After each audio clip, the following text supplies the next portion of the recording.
Bueno, bienvenidos a este primer podcast de lo que es sentimiento extranjero.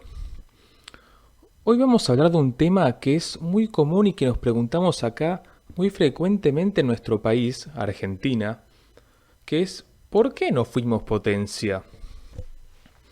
Bueno, a pesar de que Argentina es un país de constantes River Boca, Soda versus Redonditos de Ricota, esto se remonta a un montón de cuestiones económicas, culturales y sociales que hay que analizar en detalle, pero no vamos a aburrirlos, así que voy a tratar de hacerlo lo más rápido posible. Así que bueno, vamos con un poquito de la breve historia de cuándo perdimos la oportunidad de ser potencia, o tal vez cuándo pudimos haberlo sido. Durante finales del siglo XIX y principios del siglo XX, Argentina era uno de los países más poderosos del mundo y muy serio candidato a ser el tal vez más poderoso país del mundo. Esto no es una mentira, no les estoy mintiendo. Si vamos a los datos de ese entonces, Argentina tenía un PBI similar al de Australia y también similar al de Estados Unidos. A tal punto que en Estados Unidos dedicaban informes donde admiraban las condiciones que tenía la Argentina. Ahora bien, ¿qué pasó? En 1943, el grupo de oficiales unidos, que era ProEje, realizó un golpe de Estado, tomando por la fuerza el poder. Acá surge la figura de Perón, que se desarrolló como secretario de Trabajo y Previsión. Ahora bien, luego, en 1945, fue electo y asumió como presidente elegido democráticamente en 1946. Perón se había formado en la Italia fascista como soldado alpinista y había recorrido la Alemania nazi, la España franquista, y había tomado muchas ideas de estos lugares que para él eran muy buenos y de hecho a los que él admiraba bastante. Tal es así que empieza a imponer su proyecto en la Argentina que aún tiene sus repercusiones hasta el día de hoy. En cuanto a lo ideológico, lamentablemente creó algo que culturalmente impacta muchísimo hoy, que es la demonización del otro. A todo disidente, rasgo característico del autoritarismo, decidió demonizarlo y haciendo que la gente que encontraba en Perón esta figura de líder, de caudillo fuerte, se llenara de odio. Pero, ¿dónde empiezan realmente los problemas con Perón? Es con la idea de justicia social. Sí, claro, escuchamos y suena muy bonito, ¿no? Pero, ¿cuál es el problema de esto? Que esto no es más que un bonito juego de palabras para describir a la técnica de Robin Hood. Le saco al que más tiene y le doy al que menos tiene. Pero, ¿funciona bien esto? Pues claro que no. ¿Pero por qué? Porque, gracias a Dios, nadie es igual que otra persona, nadie es igual al otro. ¿Pero por qué? No lo digo como algo malo, sino como algo bueno. La diversidad enriquece a las sociedades y lo que aprendemos los unos de los otros, el intercambio, es lo que hace en definitiva al desarrollo del ser humano. Pero bueno, entonces, lo que la justicia social pretende es igualar a todos los ciudadanos. Obviamente, en cuestiones económicas es imposible igualar a todos los ciudadanos. Entonces, ¿cómo los igualamos? Bueno, lo más lógico es igualarlos para abajo, que es lo que sucedió. Se intentó, mejor dicho, igualar a todas las personas para abajo. ¿Por qué? Es imposible igualar para arriba, porque no hay posibilidad de generar tanta riqueza para todas las personas. Es irreal. Pero bueno, entonces, luego de muchos años, es que esta cuestión que ha quedado en la mente de muchísimos argentinos esta cuestión de demonizar al otro que piensa distinto, o también esta reticencia a los cambios que ha quedado por las dicotomías instauradas en ese entonces de que Argentina era el país más poderoso del mundo, han generado un atraso. ¿Por qué? Porque en cada cambio para modernizar el Estado que se ha querido instaurar, hay reticencia, y lo hemos visto hasta hace muy poco con el último gobierno. Los cambios hay que entender que por sí solos no son automáticos y requieren de sacrificio. Entonces, por ejemplo, vamos a volcarlo al mundo del deporte. Si yo digo quiero ser campeón de boxeo, pero no me levanto una sola mañana para entrenar, ni hacer abdominales, ni pegarle a la bolsa, el día que vaya a pelear, me van a matar. Entonces, en las sociedades y en la economía es lo mismo. Para generar un proyecto sustentable hay que hacer sacrificios. Pero bueno, entonces, visto esto, vamos al aspecto social. Las secuelas que dejó este periodo en nuestra sociedad son tal que, en cierta manera, ¿cómo podríamos expresarlo, no? En cierta manera, han generado una traba mental, pero además han generado un resultado fascinante si lo pensamos como un experimento científico, ¿no? No hubo ideología en la historia que haya perdurado tanto en el tiempo como el peronismo. ¿Por qué lo digo? Porque ya son 70 años de que esta ideología sigue presente en Argentina, y es por eso también que no hemos logrado crecer, no fuimos potencia, o no somos, y tal vez no seremos, no lo sabemos. Pero bueno, he aquí lo loco. El marxismo, si bien en algunos países podemos decir que hay países comunistas, aunque ya casi no los hay, ha durado bastante tiempo, pero así todo no ha durado 70 años, casi 80 ya de hecho.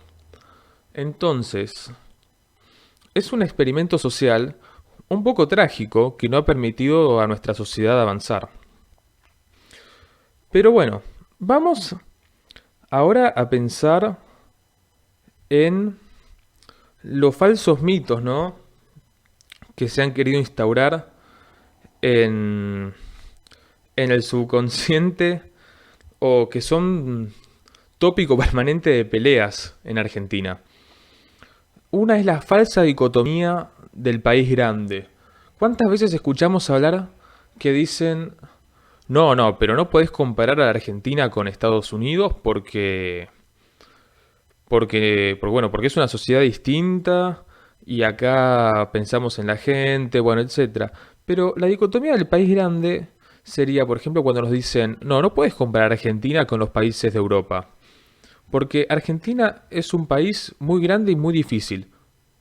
Es cierto que es difícil, pero eso es falso, es totalmente falso.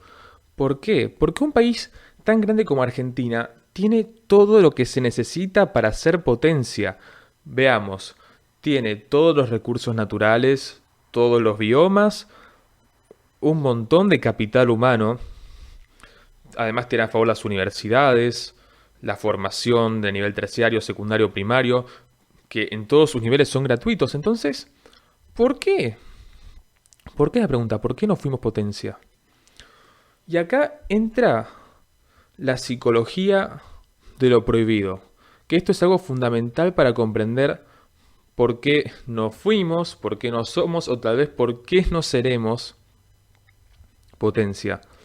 Yo creo que no hay una voluntad de los gobiernos, por lo menos los que hemos tenido hasta ahora, o la mayoría de los que hemos tenido hasta ahora, de generar cambios buenos en la economía, generar una economía fuerte y hacer a la Argentina un gran país. Pero ¿por qué lo digo? Porque hasta ahora y hasta el día de hoy es que se instauran políticas económicas en base a la prohibición. Queda prohibida la importación de libros o quien quiera importar tiene que pagar un arancel extraordinario que ya directamente te sale 5 veces el valor del libro. O no podés ahorrar en la moneda que vos querés y si querés comprar una moneda extranjera tenés que pagar un 30% de su valor.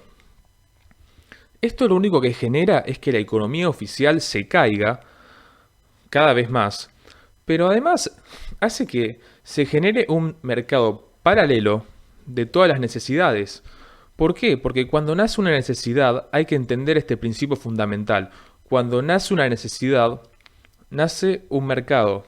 Y esta psicología de lo prohibido no genera ningún resultado beneficioso. ¿Por qué? Vamos a pensarlo un poco. Si yo le digo a alguien, no fumes cigarrillos porque te hace mal, y le escondo el paquete que tiene en la mesa, yo por el resto del día no veo a esa persona.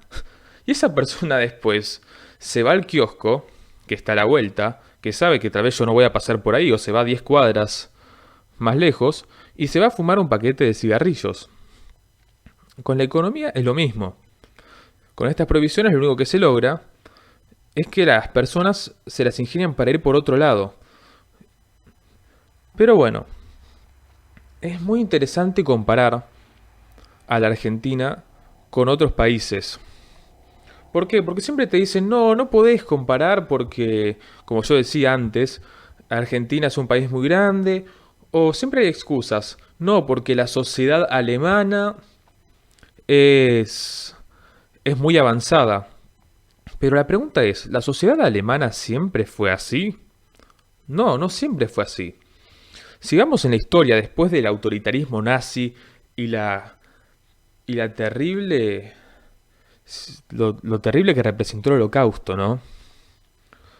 Cuando finaliza la Segunda Guerra Mundial, donde Alemania queda destruida, luego Alemania se partió en dos. Alemania del oeste, capitalista, y Alemania del este, comunista.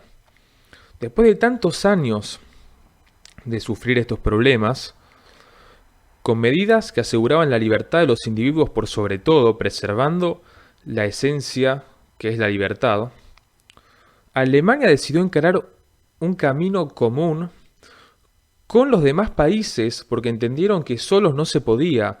No se puede ser potencia uno solo sin pretender que los demás países no importan. Porque los demás países importan el intercambio cultural, comercial, en todos los aspectos, pero además el intercambio de ideas.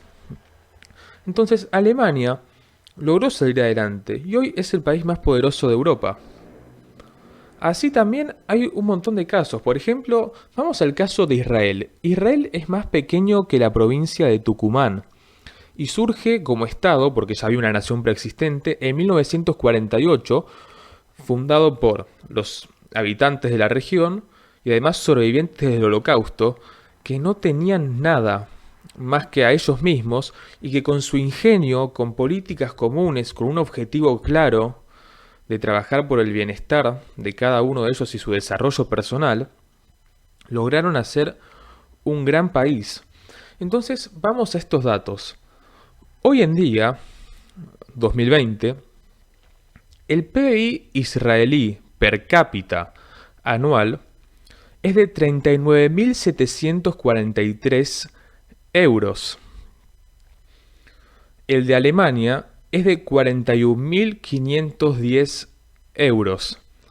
Por otro lado, el de Estados Unidos, que obviamente es un país más grande, es de 58.485 euros anuales. Y ahora por último, y esto no lo van a creer si vamos al de Argentina, Dios mío, el de Argentina está en 9.028 euros. Es una mínima parte de lo que representan todos los demás que nombré anteriormente. La pregunta es, ¿qué hacemos con un PBI per cápita anual de 9.028 euros? Esta y otras más son las razones por las que un montón de personas, incluidos quien les habla, queramos exiliarnos. Porque ¿qué futuro se puede programar en un país donde sus gobernantes no piensan en el futuro, sino solamente en sus propios intereses? Obviamente siempre tenemos la fe de que esto cambie porque amamos a nuestro país. Pero es muy probable que si no logramos posicionarnos como un país pujante, la mayoría de las personas que queremos un futuro intentemos emigrar. Y es un poco triste, la verdad, pero lamentablemente es así. Esto me recuerda a un caso de un hombre que leí hace un tiempo que él dijo: me fui a Nueva York en 1982. Cuando me fui, la sociedad estaba bastante agresiva y cada vez más pobre, la sociedad argentina, ¿no? Y en el taxi sonaba una canción de Charlie. Cuando volví de visita 25 años después, me encontré con paisajes más pobres de los que había visto antes, una sociedad más agresiva aún, pero además, no sé si de casualidad, en el taxi sonaba la misma canción de Charlie. Bueno, hasta acá estas reflexiones de por qué no fuimos, por qué no somos y tal vez por qué no seremos potencia. Dios quiera que tal vez en algún momento lo seamos, no lo sabemos. Pero bueno, hasta aquí ha llegado el podcast de esta ocasión, espero que lo hayan disfrutado, si es así, les pido que me dejen un like y se suscriban al canal. Y bueno, si les gustó, la próxima volveremos con algún tema diferente y haremos más podcast, tal vez con invitados. Hasta la próxima.